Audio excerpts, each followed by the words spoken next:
বন্ধুরা, বিশ্বের সবচেয়ে ধনী আর শক্তিশালী সৌদি আরবের ভবিষ্যৎ রাজা মোহাম্মদ বিন সালমানকে আমেরিকার প্রেসিডেন্ট ডোনাল্ড ট্রাম্প সরাসরি বলে দিলেন, এমবিএসকে তো আমার পোদ চাটতে হবে। এই চরম অপমানের পরেও সৌদি প্রিন্স নীরবে মাথা নিচু করে আছে। কেন? কারণ ইরানকে শেষ করার স্বপ্ন দেখছে সৌদি, কিন্তু নিজেরা এক ফোঁটা রক্তও ঝরাতে চায় না। এই হল মধ্যপ্রাচ্যের নতুন বাস্তবতা। ট্রাম্পের একটা কথায় কাঁপছে রিয়াদের প্রাসাদ। আর আমরা ভারতীয়রা এই দৃশ্য দেখে বুঝতে পারছি, শক্তিশালী আর সাহস ছাড়া কোনো দেশের কোনো মিত্র থাকে না। এই ভিডিওতে আমি খুলে বলবো কিভাবে সৌদির এই ডাবল গেম পুরো অঞ্চলকে আগুনে ফেলছে। বন্ধুরা, ভাবুন তো, একদিকে সৌদি প্রিন্স ট্রাম্পকে ফোন করে বলছে ইরানের রেজিমকে একদম শেষ করে দিন, এটা ঐতিহাসিক সুযোগ। অন্যদিকে নিজের দেশের সেনা 1 ইঞ্চিও সীমান্তের বাইরে পাঠাতে রাজি নয়। কেন এই ভয়? কারণ সৌদির 70% পানি আসে ডেস্যালিনেশন প্ল্যান্ট থেকে। ইরানের একটা মিসাইল সেখানে পড়লে পুরো শহর তৃষ্ণায় মরবে। তেলের রিফাইনারি ধ্বংস হলে অর্থনীতি বছরের পর বছর পিছিয়ে যাবে। এই হলো বাস্তবতা। যে দেশ নিজের লড়াই করতে ভয় পায়, সে অন্যকে দিয়ে যুদ্ধ করিয়ে নিজের শত্রু শেষ করতে চায়। ট্রাম্প এই দুর্বলতা দেখে সরাসরি অপমান করলেন। এবার একটু পিছনে ফিরে দেখি। 2018 সালে ট্রাম্প যখন ক্ষমতায় ছিলেন, তখন সৌদির সঙ্গে তার ঘনিষ্ঠতা ছিল।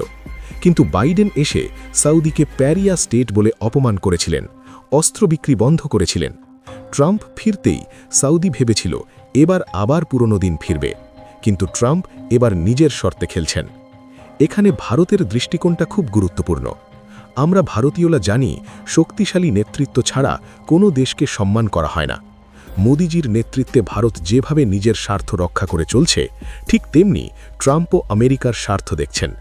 সৌদি যদি নিজে লড়াই না করে, শুধু অন্যকে লেলিয়ে দেয়, তাহলে শেষমেশ কার লাভ? বন্ধুরা, এই যুদ্ধের আরেকটা দিক দেখুন। ইরান সৌদিতে ড্রোন আর মিসাইল ছড়েছে, কিন্তু সৌদি প্রত্যাঘাত করেনি। কেন? কারণ তাদের তেলের অর্থনীতি আর ডেসালিনেশন প্ল্যান্টগুলো অত্যন্ত নাজুক। একটা বড় আক্রমণ হলে পুরো দেশের জল সরবরাহ বন্ধ হয়ে যাবে। এই ভয়ে তারা আমেরিকা ইসরায়েলকে বলছে, তোমরা লড়ো, আমরা পিছনে থেকে সমর্থন দেব। ট্রাম্প সরাসরি বলেছেন, সৌদির ভবিষ্যৎ রাজা ভাবেনি যে তাকে আমেরিকার প্রেসিডেন্টের এত কাছে আসতে হবে। তিনি বলেছেন, he didn't think he'd be kissing my ass. এই কথাটা সৌদি প্রাসাদে আগুন ধরিয়ে দিয়েছে। অথচ একই সময়ে এমবিএস ট্রাম্পকে অনুরোধ করছেন ইরানের বিরুদ্ধে যুদ্ধ চালিয়ে যেতে। নিউ ইয়র্ক টাইমসের রিপোর্ট অনুসারে এমবিএস বলেছেন, এটা মধ্যপ্রাচ্যকে নতুন করে গড়ার ঐতিহাসিক সুযোগ, কিন্তু নিজের সেনাবাহিনীকে যুদ্ধে পাঠাতে রাজি নন। যদি আপনি ভারতীয় হন, তাহলে কমেন্টে জয় শ্রীরাম লিখুন, আর অন্য দেশের বন্ধুরা আপনার দেশের নাম লিখুন। আমরা দেখতে চাই কতজন এই সত্যটা বুঝতে পেরেছেন। এই ঘটনা থেকে আমরা আরও একটা বড় শিক্ষা পাই। সৌদি এখন পাকিস্তানের সঙ্গে ডিফেন্স চুক্তি করেছে, ইউক্রেনের সঙ্গে কথা বলছে ড্রোন প্রতিরক্ষার জন্য। কিন্তু এসব করে কি ইরানের হুমকি সত্যি সত্যি কমবে? না, কারণ যুদ্ধের ময়দানে যে লড়ে না, সে শান্তি টেবিলেও শক্ত অবস্থান নিতে পারে না। ইতিহাস সাক্ষী আছে, ভাগাটে সৈন্য বা বিদেশি শক্তির ওপর ভরসা করে কোনো রাষ্ট্র কোনো দিন স্থায়ী নিরাপত্তা পায়নি। আজ রিয়াদ যখন ড্রোন হামলার ভয়ে কাঁপছে, তখন তারা বুঝতে পারছে যে চেক বই দিয়ে অস্ত্র কেনা যায়, কিন্তু লড়াই করার সাহস কেনা যায় না। মধ্যপ্রাচ্যের এই মরুভূমিতে এখন ক্ষমতার নতুন সমীকরণ লেখা হচ্ছে, যেখানে তেলের দপটের চেয়ে অস্ত্রের তেজ বেশি গুরুত্বপূর্ণ হয়ে দাঁড়িয়েছে। ভারত এইসব দেখে নিজের পথে চলছে। আমরা কোনো দেশের পেছনে লুকিয়ে যুদ্ধ করি না, আমরা নিজের শক্তিতে বিশ্বাস করি। ট্রাম্প যেভাবে সৌদিকে স্পষ্ট করে দিয়েছেন এটা আমেরিকার স্বার্থ, ঠিক তেমনি ভারতও নিজের স্বার্থে স্পষ্ট কথা বলে। নয়াদিল্লি আজ আর কারও আজ্ঞাবহ নয়, বরং নিজস্ব রণকৌশলে বিশ্বমঞ্চে মাথা উঁচু করে দাঁড়িয়ে আছে। আমরা জানি, যখন কামানের গোলা গর্জে ওঠে, তখন কোনো পুরনো বন্ধুত্ব বা কূটনৈতিক শিষ্টাচার দেশ রক্ষা করতে আসে না। আত্মনির্ভরতাই যে একমাত্র পথ, তা ভারতের প্রতিরক্ষা সরঞ্জাম রপ্তানি এবং দেশীয় প্রযুক্তির বিকাশ দেখলেই স্পষ্ট বোঝা যায়। এই পুরো ঘটনা প্রমাণ করে, দুর্বলতা দেখালে শক্তিশালী নেতারা সম্মান দেন না। সৌদি যদি সত্যি সত্যি ইরানকে শেষ করতে চায়, তাহলে নিজেরাই ময়দানে নামুক, না হলে ট্রাম্পের মতো নেতারা আরও কঠিন কথা শোনাবেন। মনে রাখবেন, বাঘ যখন শিকার করতে ভয় পায়, তখন হায়নারাও তাকে উপহাস করার সাহস পায়। ট্রাম্পের এই কিসিং মাই অ্যাস মন্তব্য কেবল একটা গালি নয়, বরং এটা সৌদি আরবের কয়েক দশকের কূটনৈতিক দম্ভের উপর এক বিরাট চপেটাঘাত। বিশ্ব এখন আর দাতা আর গ্রহীতার সম্পর্কে চলে না, চলে গিভ অ্যান্ড টেক পলিসিতে। আর যে কেবল নিতে জানে কিন্তু দিতে ভয় পায়, তার কপালে এমন অপমানই জোটে।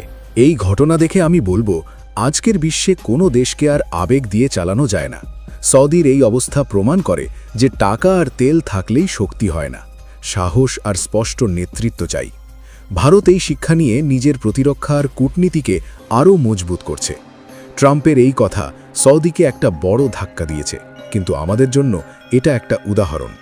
আমরা কখনো অন্যের ওপর নির্ভর করে শত্রু শেষ করার স্বপ্ন দেখি না। আমরা নিজেরাই কাল ভৈরব হয়ে শত্রুর দোরগোড়ায় পৌঁছে যাই। ভারতের আকাশসীমা সুরক্ষিত রাখতে আমরা যেমন S-400 মোতায়েন করি, তেমনি প্রয়োজনে সার্জিক্যাল স্ট্রাইক করতেও আমাদের হাত কাঁপে না। অন্যের কাঁধে বন্দুক রেখে শিকার করা কাপুরুষের লক্ষণ, আর ভারত হল বীরের দেশ। এই যুদ্ধ যতদিন চলবে, মধ্যপ্রাচ্য ততদিন অস্থির থাকবে। ভারতের উচিত এই সুযোগে নিজের শক্তি আর অর্থনৈতিক স্বার্থকে আরও সুরক্ষিত করা। আমাদের মনে রাখতে হবে, বিশ্বের অস্থিরতা ভারতের জন্য যেমন চ্যালেঞ্জ, তেমনি এক বিরাট সুযোগও বটে। সাপ্লাই চেন থেকে শুরু করে জ্বালানি নিরাপত্তা, সব ক্ষেত্রেই আমাদের নিজেদের বিকল্প তৈরি রাখতে হবে।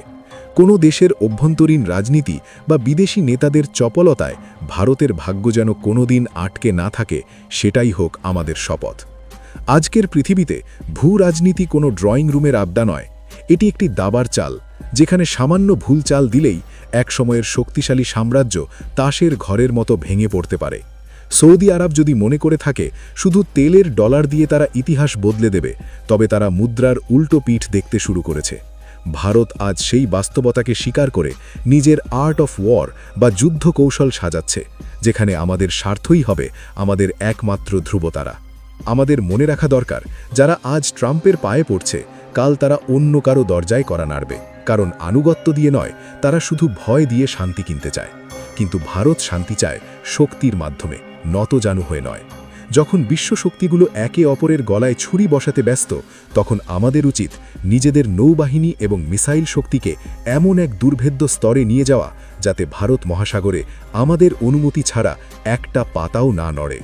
কোনো সুপার পাওয়ার বা কোনো খলিফার দয়ার উপর নয়, ভারত নিজের ভাগ্য লিখবে নিজের জওয়ানদের বীরত্ব আর বিজ্ঞানীদের মেধা দিয়ে। শেষ কথা, যে দেশ নিজের সেনাকে যুদ্ধে পাঠাতে ভয় পায়, সে কখনো আসল মিত্র হতে পারে না। ভারত এই সত্যটা ভুলবে না। বন্ধুরা, এই ভিডিও যদি আপনার চোখ খুলে দিয়ে থাকে, তাহলে শেয়ার করুন।